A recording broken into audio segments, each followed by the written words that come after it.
Vamos falar de fake news e discurso de ódio? Confesso que não gostaria, mas parece inevitável. Eu vou dividir aqui meu bate-papo com vocês em três partes.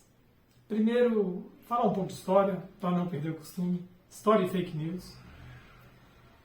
Depois, tratar um pouco da dificuldade de entendermos o discurso político, as ambiguidades do discurso político.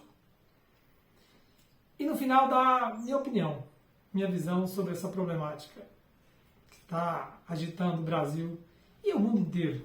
Primeiro, um pouco de história.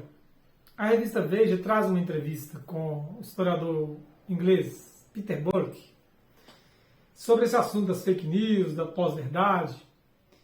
E o repórter pergunta assim: hoje se fala em pós-verdade para se referir à narrativa usada por políticos.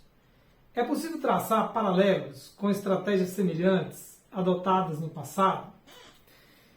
Ele diz assim: jornalistas gostam de exagerar as coisas e dizer que algo nunca aconteceu antes na história do mundo. Sinto dizer, mas mentir com objetivo político é uma estratégia muito velha. Peter Burke está coberto de razão. Eu vou dar dois exemplos de boatos, de informação falsa em dois momentos históricos importantes. O primeiro, no final do século XIV, no processo da centralização política em Portugal, durante a chamada Revolução de Avis, ou de Aves, há uma disputa política colocada. Faleceu o rei Dom Fernando e a herdeira do trono seria a filha dele, Beatriz. Só que ela era casada com o rei de Castela, Espanha. Aí a sociedade portuguesa se dividiu.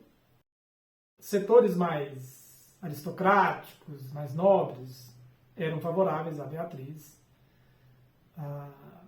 ao passo que setores, vamos dizer, burgueses, emergentes, queriam outra saída política.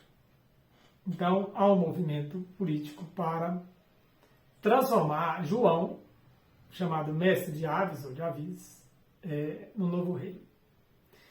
Para isso, entre muitas outras coisas, divulgou-se a notícia de que o séquito da rainha tramava a morte do mestre de Aves. Isso galvanizou todo um apoio popular, uma fúria popular contra a rainha, contra os espanhóis, e jogou um papel importante na mobilização política. Ao fim e ao cabo, o mestre de Aves se tornaria o rei João I. Era uma notícia falsa e foi muito importante. Você pode conferir essa história com muito mais riqueza, entre outras fontes, no volume 1 do livro de Raimundo Faoro, o clássico Os Donos do Poder. Outro episódio é a chamada Guerra dos Emboabas, em Minas Gerais, no início do século XVIII. Os confrontos entre os paulistas e os chamados forasteiros, emboabas. Os paulistas eram exímios guerreiros, já haviam enfrentado e vencido indígenas, quilombos, mas eles perderam essa disputa, perderam essa batalha. A historiadora Adriana Romero, da FMG, sustenta a tese de que um dos lances decisivos foi no campo das representações. O Manuel Nunes Viana, grande líder dos emboabas, não só ele, mas principalmente ele, lançou mão dos boatos. E os paulistas não sabiam lidar com essa arma. Entre os boatos circulava a ação de que estaria chegando um reforço militar gigantesco para ajudar os emboabas a massacrarem os paulistas. Então, de novo, uma notícia falsa foi decisiva. Notem que isso não é novidade, como bem disse o Peter Burke. Novidade é a escala. Novidade é o fato de que hoje quase todo mundo pode fazer uma notícia falsa circular. E o alcance, a velocidade dessa circulação, evidentemente, são muito maiores.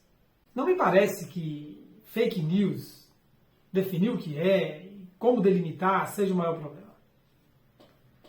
O problema está relacionado está relacionado a questões como discurso de ódio, ataque à democracia. Como definir isso? Vou dar alguns exemplos e você reflita se isso é ou não discurso de ódio, ataque à democracia. Imagina alguém dizendo assim: Lula é um mal terrível. É um verme que destrói a sociedade brasileira, é um enganador, um manipulador. É preciso extirpar esse mal da política brasileira. Outro exemplo. Bolsonaro é uma peste. Um câncer que destrói o país. Apologista de torturadores, autoritário. É preciso acabar com esse mal. Michel Temer é um golpista. A democracia burguesa é uma farsa. É claro que a reação a falas como essas varia, depende das predileções e das sensibilidades políticas de cada um. A linha que separa o que é um ataque à democracia, o que é um discurso de ódio e o que é apenas um discurso mais agressivo, uma fala mais enfática, um discurso mais radical, vamos dizer assim, essa linha é muito tênue. É muito difícil, se não impossível, traçar essa linha. O risco de você desaguar em censura, em soluções autoritárias, é enorme. E esse é o pior dos caminhos. E essa dificuldade decorre do fato de que os termos e conceitos, o vocabulário da política, ele é impreciso, cheio de ambiguidades. Professores têm o dever profissional de usar os conceitos, os termos com o máximo de clareza possível. Políticos não. Isso é próprio da política. O que torna qualquer tentativa de definição exata e pior, de controle, muito difícil. Então, agora eu vou dar a minha opinião, digamos assim, diante de tudo que já falamos sobre essa ideia de regular as redes sociais. Eu não li o tal PL das fake news, então não estou falando especificamente dele. Trata do assunto de maneira mais geral. Primeiro, alguma regulação é necessária, imprescindível.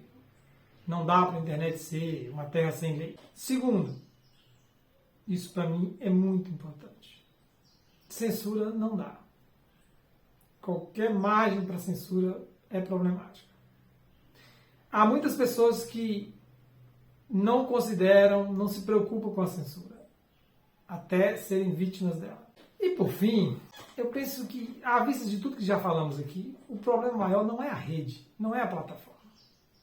É a pessoa que usa o computador, usa o telefone, é você, sou eu, é o humano. E aqui está a razão mais profunda pela qual a regulação e uma discussão cuidadosa do tema é necessária. Exatamente porque são pessoas que vão tomar essas decisões. Uma comissão ou um Estado superpoderoso que decida essas coisas é muito perigoso. Facilmente deságua em ações autoritárias. Da mesma maneira que não pode uma meia dúzia de grandes empresas decidirem tudo. É igualmente perigoso. Isto é, a construção de mecanismos de controle é necessária, é imprescindível, mas é trabalhosa. Descobrir mecanismos transparentes, eficazes, sem risco de censura, é um grande desafio. Não me parece que dá para construir isso às pressas. É preciso mais discussão, mais tempo para maturar soluções sem correr os riscos dos quais falamos aqui. É um desafio para toda a sociedade.